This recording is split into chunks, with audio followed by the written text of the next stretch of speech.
So guys, welcome back to the channel. This is the Ian West Network, and this is another speaker that I actually found at Five Below.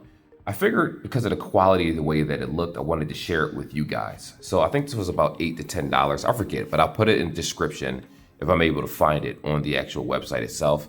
I do think this is a nice speaker. You have the LED lights actually on the side of the speaker. You notice that the lights are actually changing. It's a little dim right there though. But again, it is a cheaper product from Five Below. USB-C on the back, you have your power cable, and you have your prompts right here to change songs and actually change the volume. In addition to that, it is possible to connect two of these speakers at one time, but I didn't buy two. We're just going to do the one speaker review for right now. Now, when it comes to specifications right here, you get a 4-hour battery life. It takes about 2 to 3 hours to actually charge it. You see it on the back of the box.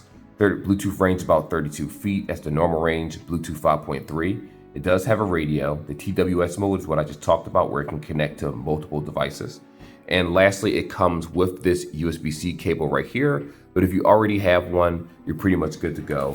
And of course, you have the instructions right here, and it shows you how to actually use the speaker itself. So with that being said, it's not going to be a super long review. I figured I'd just show you guys another product from Five Below, because it is getting closer toward that holiday season. And I know some people want to buy a couple things here and there and stash it away for the holidays for gifts for children or even for themselves.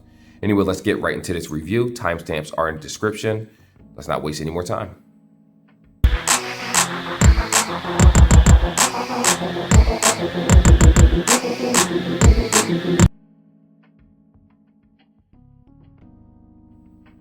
So the sync process is going to be pretty simple. Just flip the speaker behind here.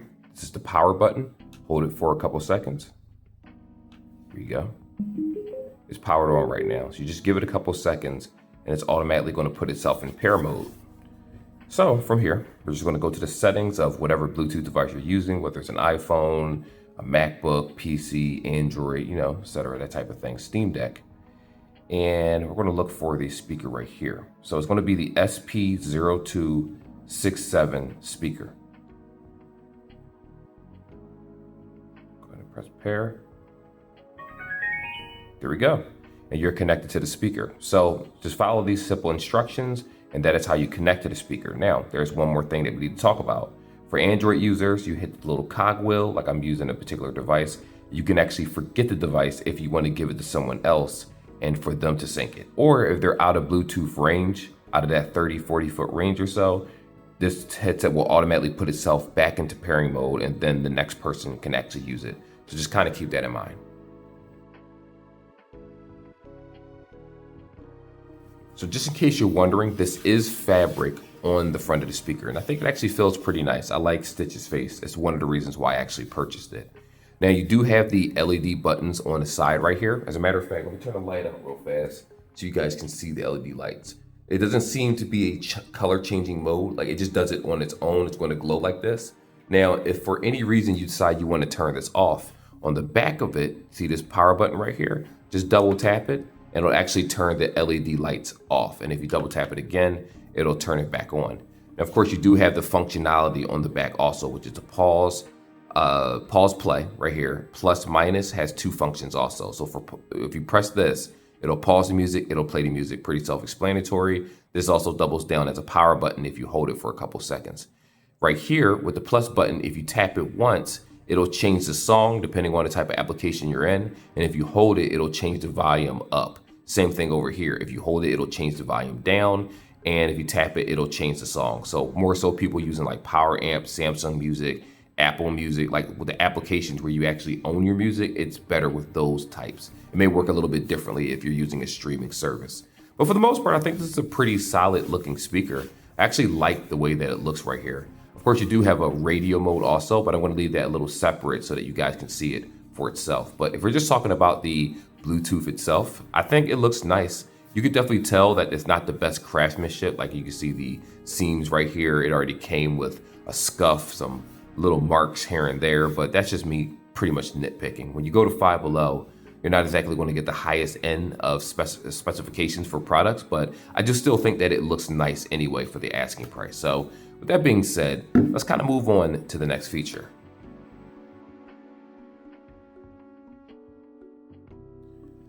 So I'm going to say right off the back, the music actually sounds really good on this headset. The bass is actually pretty deep.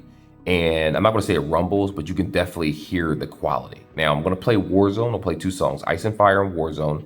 And I want to play Warzone first. You can just hear the quality of the bass. Obviously, it's not going to beat out a Soundcore or a name brand speaker necessarily, but it's not bad for the asking price. So here we go. I think it was like $8 to $10. I forget the exact price, but no more than $10 for the speaker. All right, wait for the bass to kick in. The beat, what's this? That's deep. That's deep bass right there. This is what I'm talking about right here. This, when I go to Five Below, this is the level of quality I want in my music. Let me turn it up for you guys. Woo, that sounds good. That sounds really clean. Okay, so let me just say this real fast. I did play music, obviously, off camera to kind of test out the capabilities. And I played everything from my usual stuff, Tekashi 6ix9ine, XXX Tentacion. I think I said his name correctly. I gotta learn how to say it correct. Trippie Redd. I did play some R&B music, a little bit of Prince, a couple songs here and there. My wife tried it out. And I did a little bit of Michael Jackson and stuff. Just a bunch of different genres, right? And it actually works very, very well. I do want to also say that I took the time to sync this to my Steam Deck, and I played Hollow Knight, just kind of get a gauge idea of how good it was with any like lag or lag latency or anything like that. And it was able to keep up with everything that was happening. This is a pretty decent speaker for the asking price. I'm really surprised about that. It's kind of hit and miss at Five Below, but I can honestly say with the bass with this guy right here, it's pretty good. Now the maximum volume isn't super, super loud.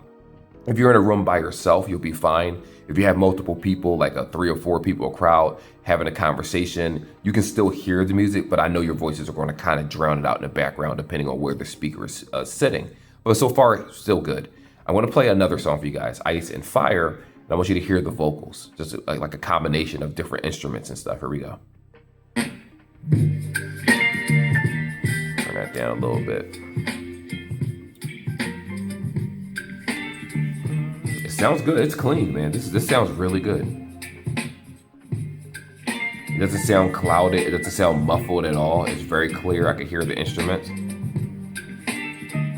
The bass is really powerful in this, though. Like, I don't know if you guys can hear it, but on my end, it sounds that strong. It's good. It sounds really good. This is very clean. I like it.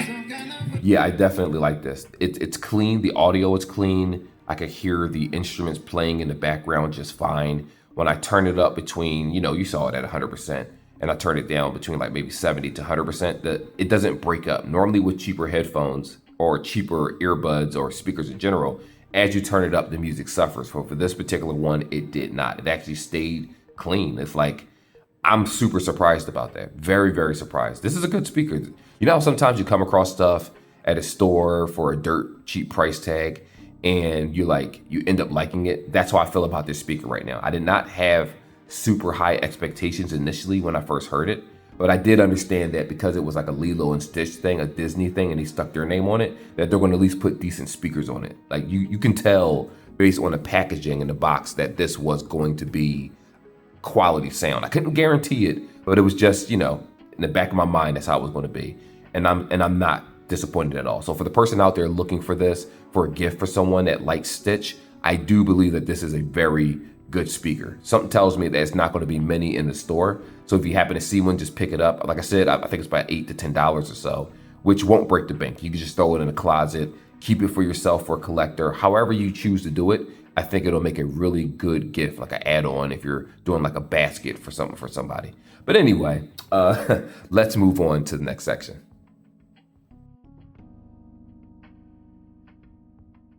So I'm going to go over how to actually switch it over to FM radio mode, and just bear with me because there's a bunch of instructions in that. So if you tap the power button once, it's going to automatically put itself in FM pairing mode. So let's do that now. All right, it's in FM mode right now. And if you short press it again, what happens is it goes back over to Bluetooth mode. So keep that in mind. So I'm going to put it back in radio mode right now. Okay.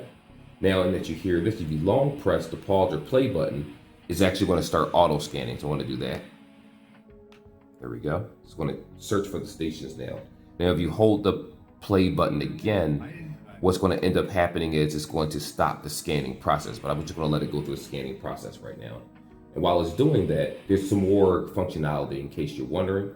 Pause and play again. Like I said, we'll stop it. In order to change the next station, you hit plus. To go to the previous station, you hit minus. And if you hold the plus, it increases the volume. If you hold the minus, it decreases the volume. And if you hit pause and play once for the last function, it'll actually mute the music playing, and you just press it again to unmute the radio station. So with that being said, you know what, here's another thing. If you plug in the USB in the back, the USB-C, it says in the instructions also, if you're reading it, that it helps with the antenna. But from my understanding of trying this for the first time and then recording it, it seemed like it has a pretty decent antenna strength, at least where I'm at in Philadelphia, where I didn't actually have to plug that in. But just in case, keep that USB-C cable handy, because if you plug it in, it actually acts as an antenna. And that's pretty much how you use the radio. So far, I'm pretty sold on the quality of the speaker. It's not bad.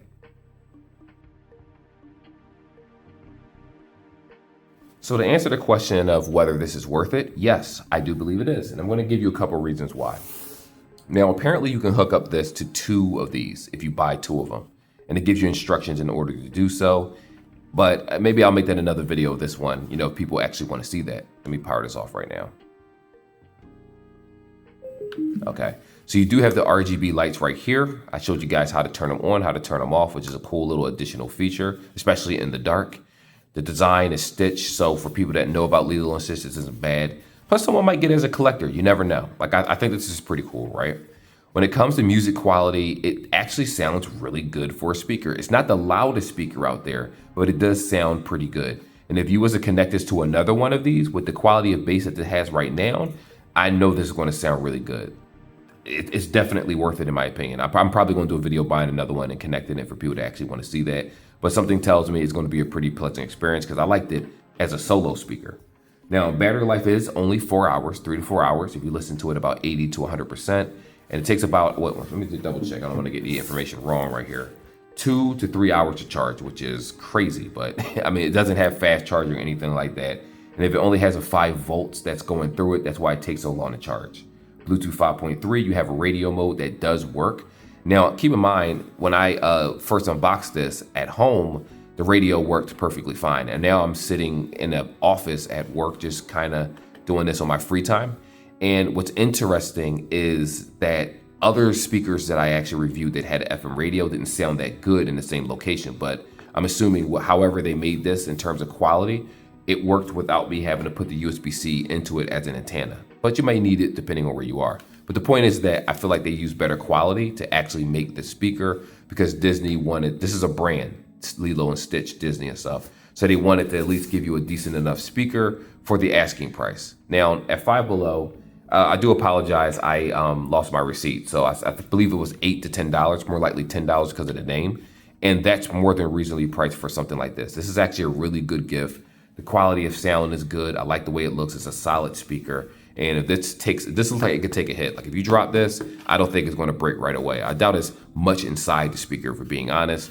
But it's not bad. It's not bad. Now, what I will say is when it comes to the build quality a little bit, you can definitely see the seams. Like you can push this a little bit, and you can definitely tell that this isn't a high-end, super high-end quality speaker of how they kind of slabbed it together.